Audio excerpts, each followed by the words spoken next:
அண்மை செய்தி, நாளை தாவேக தரப்பில் ஆர்ப்பாட்டம் காலை 10 மணிக்கு தொடங்க இருக்கக்கூடிய நிலையில் தொண்டர்களுக்கு தாவேக தரப்பிலிருந்து 12 கட்டளைகள் விடுக்கப்பட்டிருக்கிறது. தொடர்ந்து விரிவான விவரங்களோடு இணைகிறார் எமது செய்தியாளர் ஜெரி. வணக்கம். என்னென்ன கட்டளைகள் விதிக்கப்பட்டிருக்கிறது? விரிவான விவரங்கள். வணக்கம்.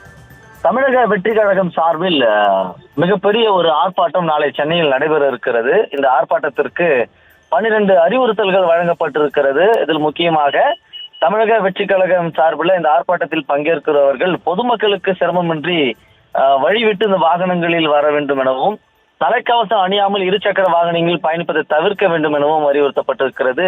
இதற்கு முன்னதாக கடந்த ஆண்டு தமிழக வெற்றி கழகம் சார்பில் நடைபெற்ற முதல் மாநில மாநாட்டில் கூட தலைக்கவசம் அணியாமல் வந்த தொண்டர்கள் அங்கே 2-3 பேர் இங்கு விபத்தில் உள்ளாக்கப்பட்டு மரணம் அடைந்தனர்.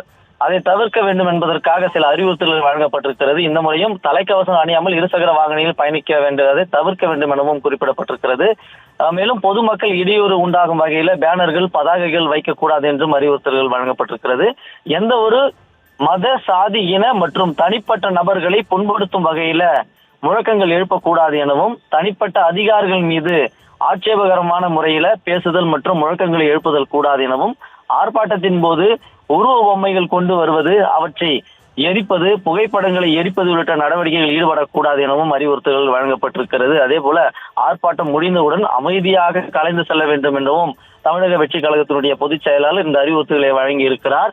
இந்த ஆர்ப்பாட்டத்திற்கு அனுமதி கேட்டு செல்லும் பொழுது கூட தமிழக வெற்றி கழகத்தினருக்கு காவல்துறையினர் 16 அறிவுறுத்தல்களை வழங்கியிருந்தனர். அதே போன்ற தமிழக வெற்றி கழகமும் தன்னுடைய தொண்டர்களுக்கு சில அறிவுறுத்தல்களை வழங்கப்பட்டிருக்கிறது.